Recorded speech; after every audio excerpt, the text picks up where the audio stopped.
Hi, YouTube family and friends. It's Miss Margaret again. How are you doing? Well, today I would like to share, for me, it's a funny little video about my first job in Canada. Now, here is where I begin. I came to Canada in January 1978. I know some of you weren't born then. Oops. But a relative of mine sponsored me to come to Canada. So I came here as an immigrant.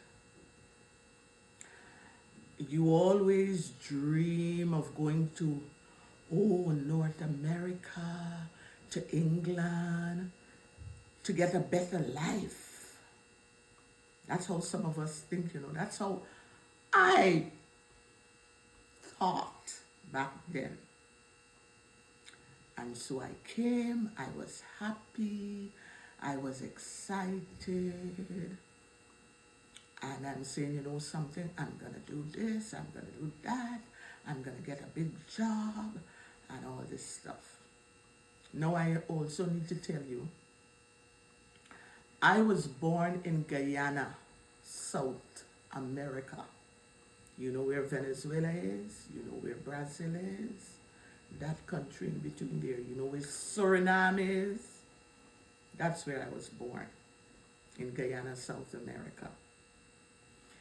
Now, in the late or early 60s, my parents decide to move from Guyana and come to Trinidad and Tobago to live. So they pack up us children, at least the last six that was still at home with them,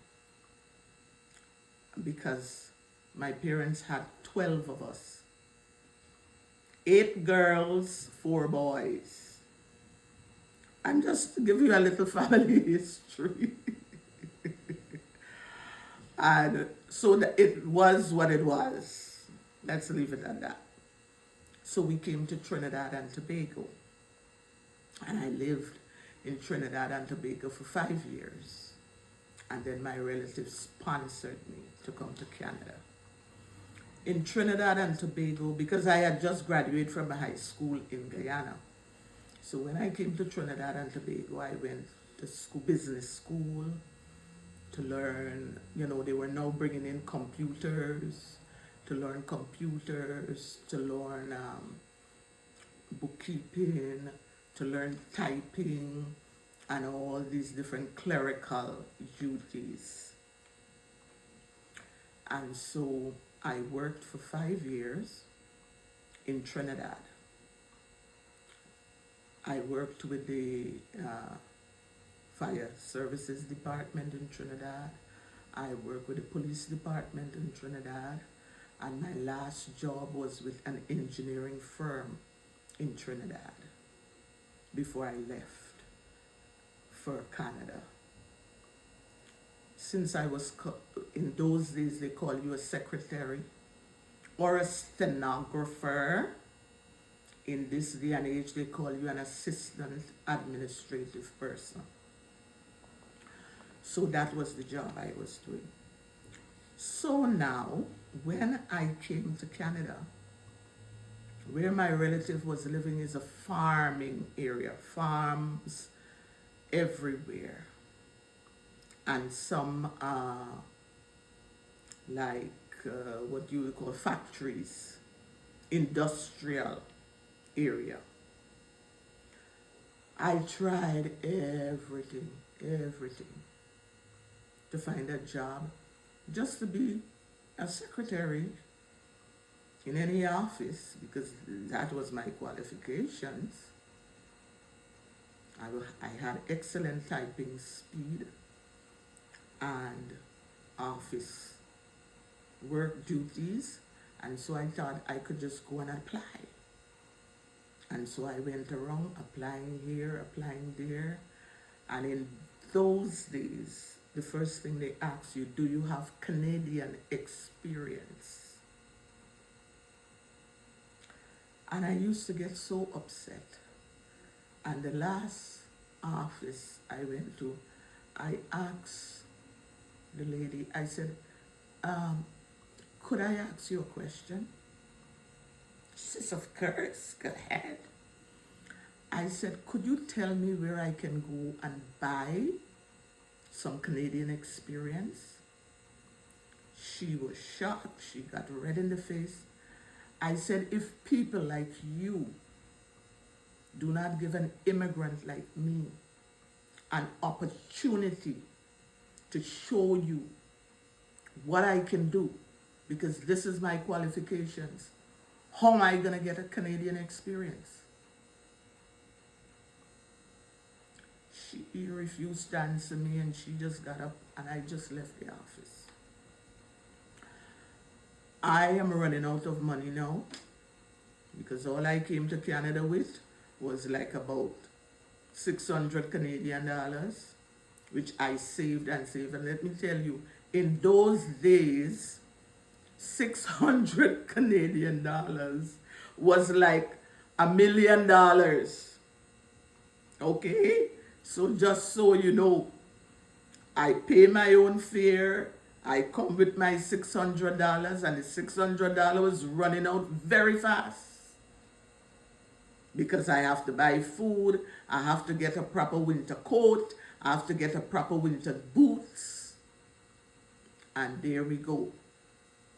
So now, I went into, they had the unemployment office. In those days, they used to call it Canada Manpower Office, where they post different jobs and the amount of pay and what you have to do and all this stuff.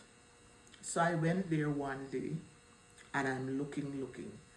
You know what I tell myself in my heart? Any job I get, I'm gonna take.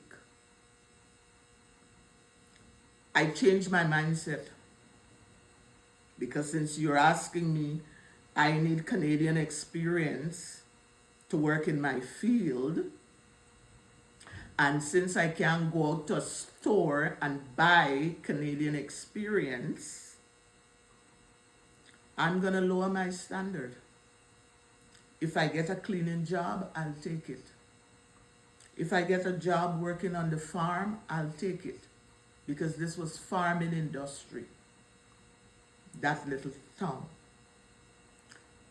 So I went and I look on the board, and I see there is a farmer with a tobacco farm, and he needs people to come, and this was like in the springtime, and he needs people to come and assist him to plant tobacco.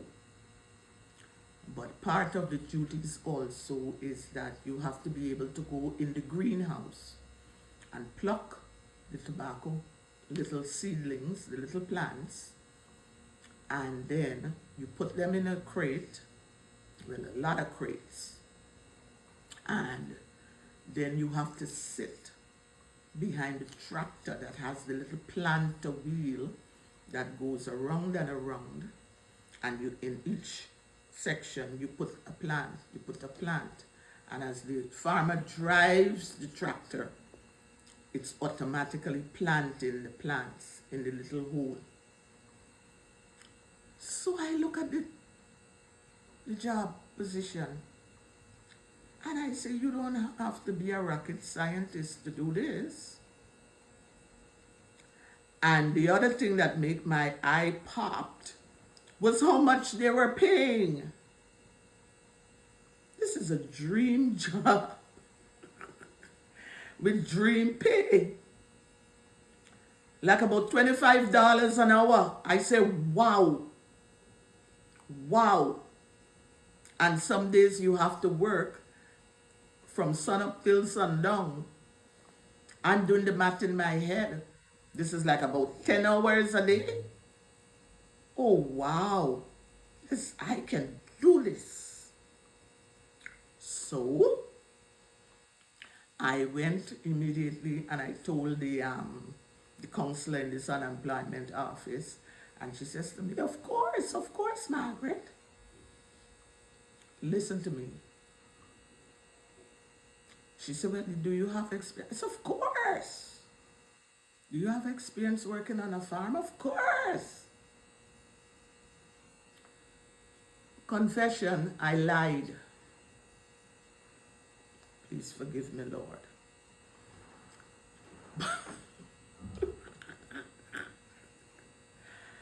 Anyway, she called the farmer and she told him, oh, she found someone who is willing to come and work. Bright and early Monday morning, one of my relatives dropped me off at the farm. I got to the farm. Huge farm. Now, to my surprise,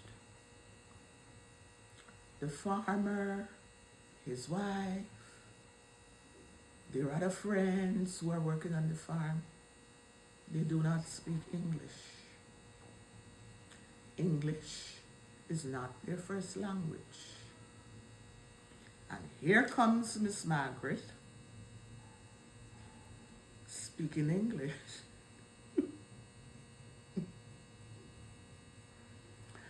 The farmer said, you work 7 days? I said, of course. He's asking me if I can work 7 days. It's like Sunday, Monday, Tuesday, Wednesday, Thursday, Friday, Saturday, Sunday. So I said to him, I told him yes, right? She said, okay.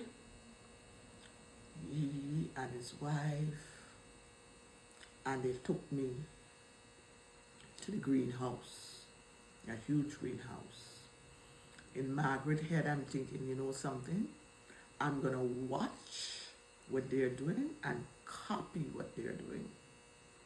How hard can this be, right? You just pulling up these little seedling plants out of the earth in this hot house. How hard could that be? So I go, and with a little English he could speak, he told his wife to show me. Show. I said, okay, and she pulling, and she's pulling, and she's pulling, and I'm looking at her, and I'm pulling. All of a sudden, I did not know I was pulling up these seedlings where I could damage the heart of the seedling. And here is where I learned lesson number 2. Tobacco plants, when they're little seedlings, you have to pull them by the leaf, not the stem. So I was pulling them by the stem because I thought it was easier. That is where the heart of the plant is. And they can die. If you squeeze in the stem and pulling them and pulling them and pulling them, you have to pull by the leaf. So that's lesson number 2. I did not know I was doing anything wrong until the farmer come, blazing red face, started yelling at me in his language. I don't know what he was saying to me. And at this point, I did not care. Listen, I was 22, turning 23 years old, okay? All I see is money and dollar signs. Okay, so let's get that straight. And then his wife had a friend who was there. She could speak a little more English. And she said, no. And she was the one who explained to me if I pull the plant by the stem, that's where the heart of the plant is, and they could die. I said, oh, I'm so sorry. I'm so sorry. And I'm saying sorry to the farmer. He was, I don't even know if he understood what I was saying, but that's besides the point. So we continue now pulling the plants, and stacking them and stacking them and stacking them. And when we're done, the little lady said to me, oh, Margaret, it's coffee break time. I said, okay, okay, thank you. I did not walk with anything to eat or snack or nothing. So they said, come, come, come. His wife made coffee and these European donuts, which I fell in love with. They stuff like fruits in them, like prunes, like peach, like strawberry jam in the donuts. And I said, wow, this tastes so good. And Margaret sat down, I made my coffee. Now I cannot drink coffee. I'm a tea lover because coffee makes my heart race. So I thought I'll throw that in. But in those days, when you're 22 and 23, do you really care? No. You're young, right? So I ate so many of those donuts. That was my first time tasting these donuts. I said, oh my goodness. To the point where every day I was looking forward to the donuts. At break time and afternoon tea time and so on and so forth. Now here comes the challenge. So when we finished, they had lunch. I had a little sandwich and a little drink, and I ate and everything. So the farmer said, okay. He wasn't talking in English, just to remind you. He's speaking in his language. But this little friend, who is the friend of his wife, she was the one who was communicating in basic English. And she said, she explained to me, between me, her, and his wife, we're going to be sitting on the back of the planter machine. And in between the planter machine, me and his wife friend, we're going to be putting in plants one after the other. His wife is already good at it, so her hand can move very fast. And so she is, while the farmer drives the tractor planting machine. So I said, oh, how hard could this be? Please. I have the box on my lap. We all have our own little crate on our lap with the seedlings. Now, don't ask me how my seedlings, they became all tangled up and tied up. Don't ask me. As the driver, the farmer started to drive, I'm hustling to separate them.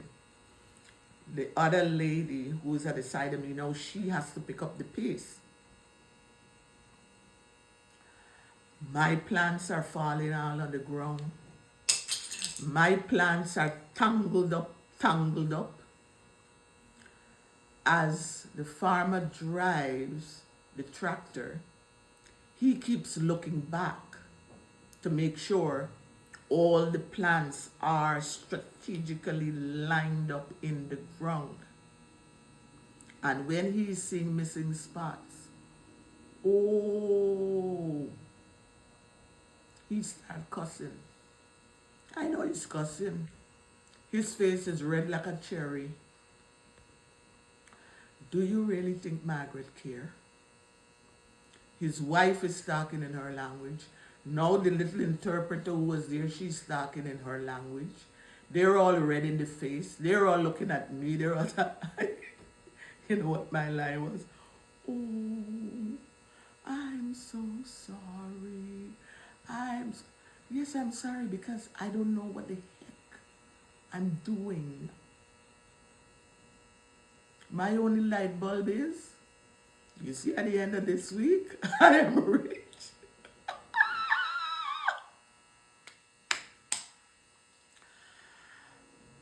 And the planter, the farmer stopped the planter. He jumped off the planter. He coming in the back there, yelling and screaming, looking at me. I'm looking to the left, I'm looking to the right. I'm so sorry. I'm sorry, sir. His wife is talking in her language. The little interpreter lady, her friend, is talking in her language. Margaret do not understand a word that they are saying. They were speaking, I can't even remember now what language it was, but I know they were Europeans. And so I start to know, now that he stopped, I start to unravel all my little seedlings. And then the wife friend, she's showing me, this is how you do them. When I put in one, you should have another one ready, untangled in your other hand. Because you're putting with your right, And it's a wheel spinning like this, and there is a little fork like this on the wheel. So every time the wheel go around, you put a plant in there. It closes and it goes down and it plants. The wheel come up again. This is the little fork. You put a plant in there. It goes around and it plants. But we keep taking turn. Me and the other lady. Since my plants were tied up, every time the fork come around, when I'm supposed to take a turn, the other lady is doing it quicker. And she's upset. And I said, oh my goodness. So anyhow, but the other thing too, what I was thinking, he was driving the planter machine so fast. It's like you have to be on it, you have to be on it, you have to be on it. And I'm saying, God help me. I don't even know if I could last here a week. But I did last until 7 days, until Saturday. And I did get the hang of it, right? And I said, oh, wow, this is good. Now I know. And so we kept doing it day after day. Now I'm not entangled with seedlings in my crate. I can put in when the wheel comes around, and I kept going and I kept going and I kept going. And so when it was the Saturday, but let me back up. I did not know when you sit down behind that planter, all the soil, all the dust is blowing in your face. You're being covered with soil. You're breathing in soil. There is soil in my hair. There is soil in my face. There is soil on my clothes. I did not even know how to dress. And I was wondering why his wife and her friend, they had their hair tied down. They had like a handkerchief cover over their nose. They had on long sleeve jacket, long pants. Margaret was the one. No hat, nothing covering her face, in a t-shirt and jeans. I, I was a sight to behold. When it was lunchtime now and we got off and we went back into the house now for lunch, I had to run to the washroom. It was dirt in my nose. I have to wash my face. Dirt in my head, soil in my head. I'm covered in dirt. I'm trying to fling off the dirt. Dirt under my fingernails. I was a sight to behold. And in my head I'm saying, welcome to Canada, Margaret. Just when you thought you were going to be in a nice office sitting behind a typewriter or a computer. Wake up call. Welcome to Canada. I look back at it now and it's a joke and I laugh. So after I finished my first day, my second day went well. Now I knew how to dress. So I dressed just like the farmer and the wife. And the farmer friend and her and his wife. I tied down my hair. I put things to cover my ears. Everywhere was covered in dirt. And I said, I'm not going to be breathing in this soil anymore. And I put a bandana over my nose and cover my mouth and put on like a windbreaker jacket, just not to be that filthy when I finish. And I survived 7 days. Now, when I was leaving the Saturday, I said to the farmer, I'm sorry, but I cannot come back on Sunday. I'm going to come on Monday. He looked at me and started yelling, you no come tomorrow, you no come back. I said to him, I said, but Sunday, I like to go to church. You no come tomorrow, you no come back. I said, whatever, okay. And so my relative came, picked me up after the end of the day, and I went. And so I told my relative, I said, I told him I couldn't come tomorrow on Sunday because my relative was saying, no, I cannot bring you back here. Now remember, I was telling you this was a rural area with only farms.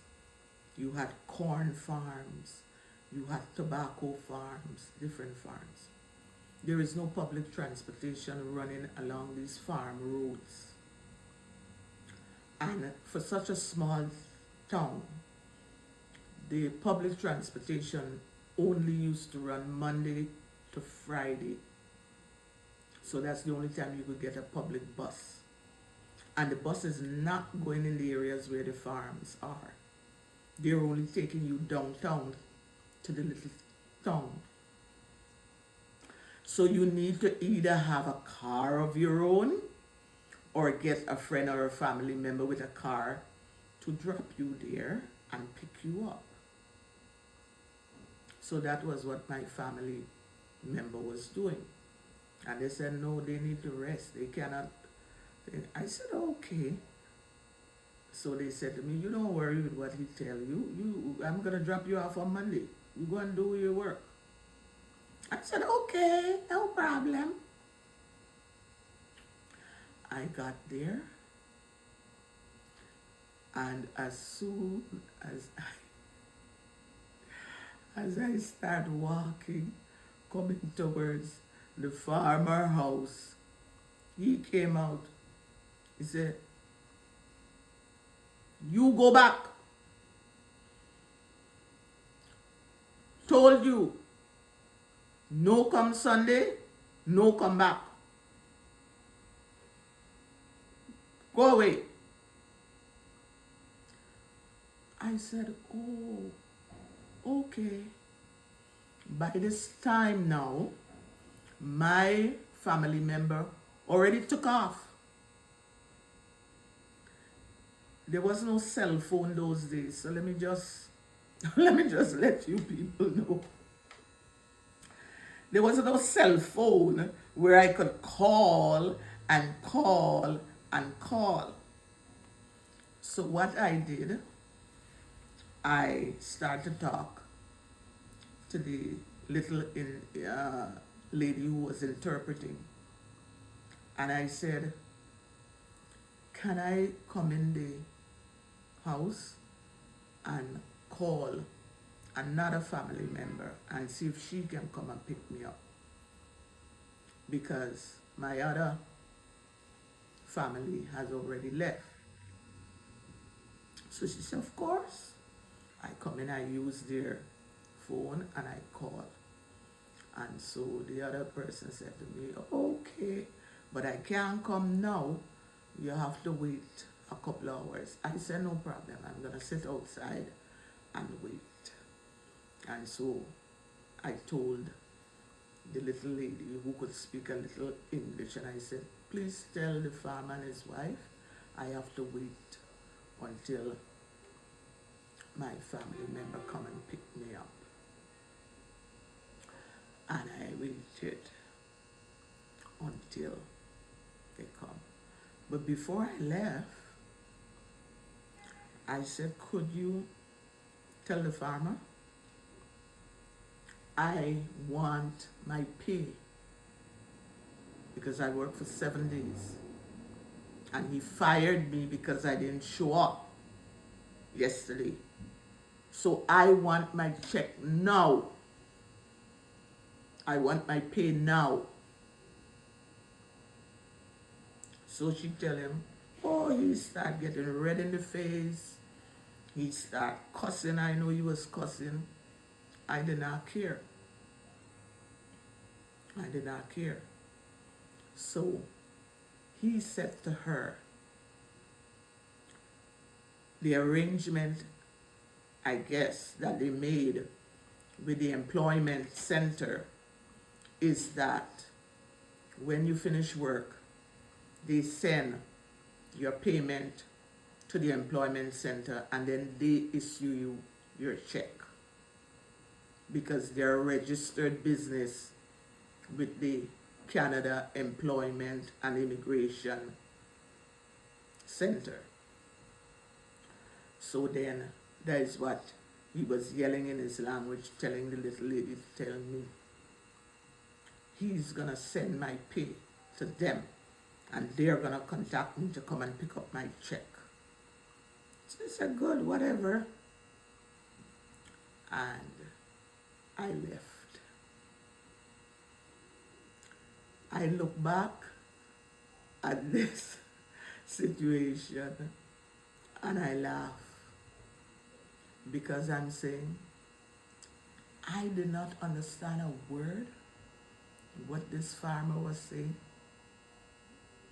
He did not understand a word that I was saying because we had a language barrier. But I thank him for putting up with me for 7 days, because I learned a different skill. And I learned a lesson. And so I want to tell you before I finish this video, one of the lessons learned. Never lie on your resume, and never lie about the work you can do. Okay? Lesson learned. I didn't do that again. Didn't do that again. I go and apply for jobs that I was qualified for. And after all of that, I was finally able to get jobs that I was qualified for. All they did was look at my resume and hire me. And so that was my little funny story. I hope you enjoyed my story. There is much more coming, never mind. This has been a long journey. From 1978 to what are we in now? 2026? Do the math. I was never good at math. And there is a long list of life experiences and situations and circumstances that I've been through, that I've learned lessons from. Okay, and so this is the end of my video. I just want to thank all of you who are watching. I want to thank you for liking, sharing, subscribing to my channel, because there's going to be a whole lot more exciting things coming to you. Some you will laugh, maybe some you will cry, but believe me, it's my story. It's my life. Thank you, YouTubers. Thank you, YouTube family. Bye for now. You have a blessed day. God bless you.